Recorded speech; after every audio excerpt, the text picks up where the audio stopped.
Hi everyone, Mike DelRose Jr. here with my colleague and business partner Bobby McShane. How you Hey, doing, Bobby? pretty good. How about yourself? Doing well, thank you. Today's topic, we're going to be covering what questions to ask your buyer's agent, and hopefully those questions are directed at us. But over the course of business, I've had been hired many different ways, and I've had common themes, but also buyers and sellers alike that have not asked certain questions that they should know prior to making their decision. The way we were typically found, I mean, historically as a real estate professional, 90% of all of our clients had been past client or referral. So if they hadn't worked with us before, they're getting our names from a friend or family member we've done business with, which is great, but it doesn't provide the whole picture. Everyone's experience is different. Nowadays, I've been found more times in the last couple weeks than I have ever by AI. People going into ChatGPT, people going into Claude and saying, what's the best agent in Watertown, Mass? What's the best agent in Belmont, Mass? How do you handle certain things about home inspections? And my name pops up because I wrote a blog about it or I've done videos with Bobby.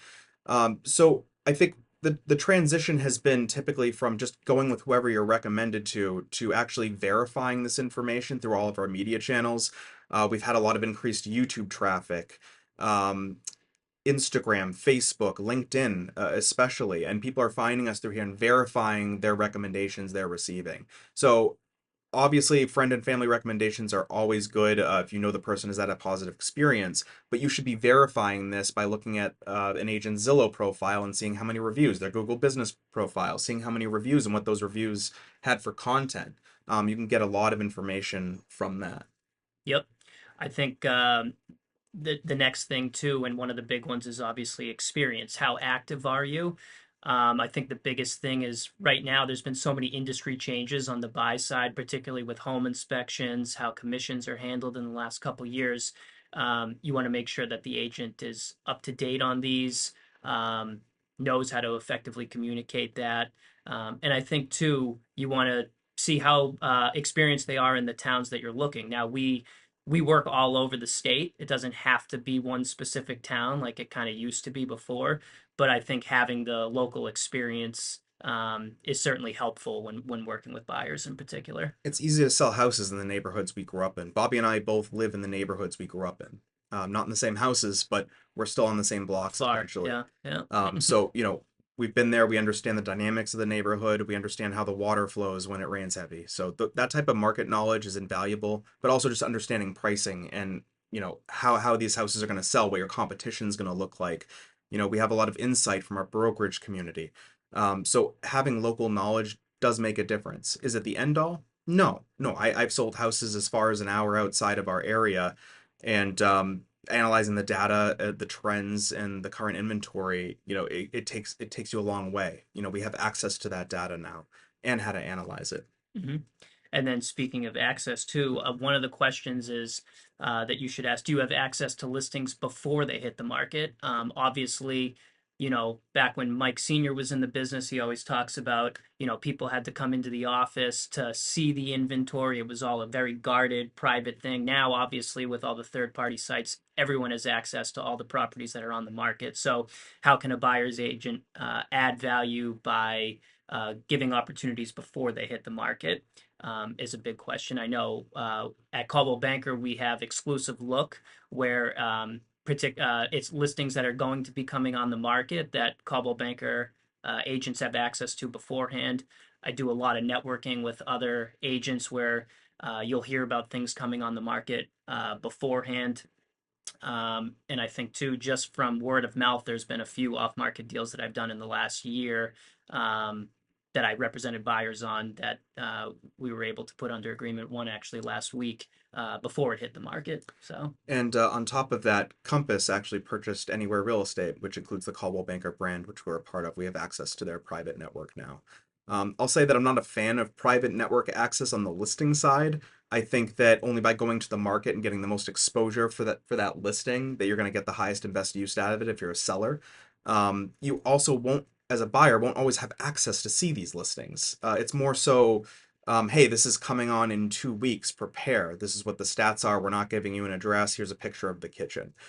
So it's very different across the board based on what network you're looking from. When we're networking with agents, they're not going to give away anything prior to that coming on. We'll get a heads up about it if something like this. I know there's a listing coming on in my neighborhood at some point soon. I'm passing that information on to my buyers, not sharing the address yet before it gets listed. There's no access to that property.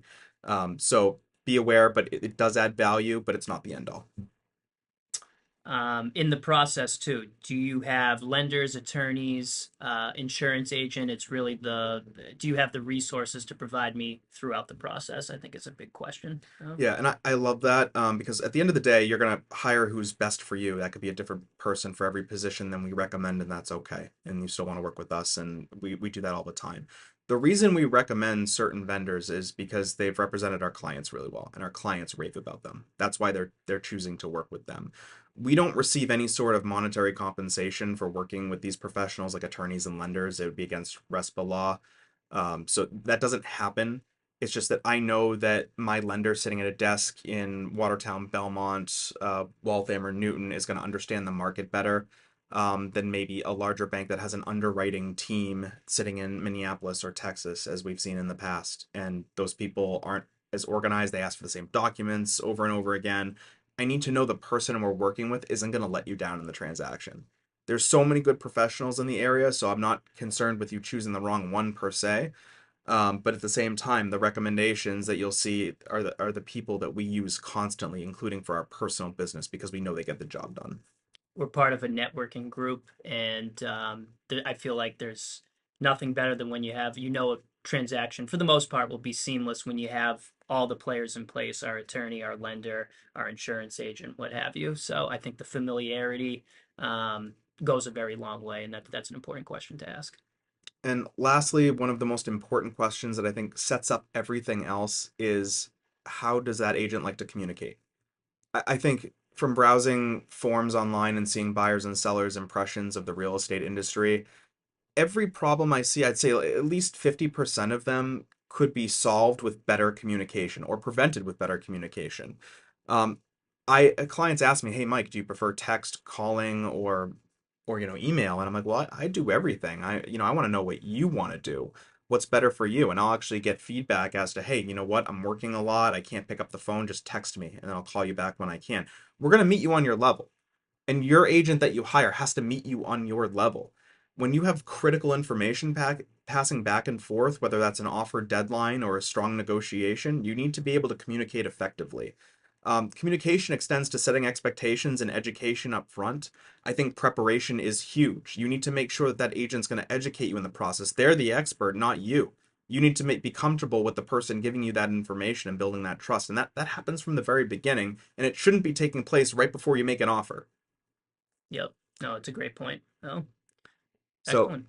that wraps up questions you should ask your buyer's agent. Stay tuned till next time. Thank you, Bobby. Thanks, guys.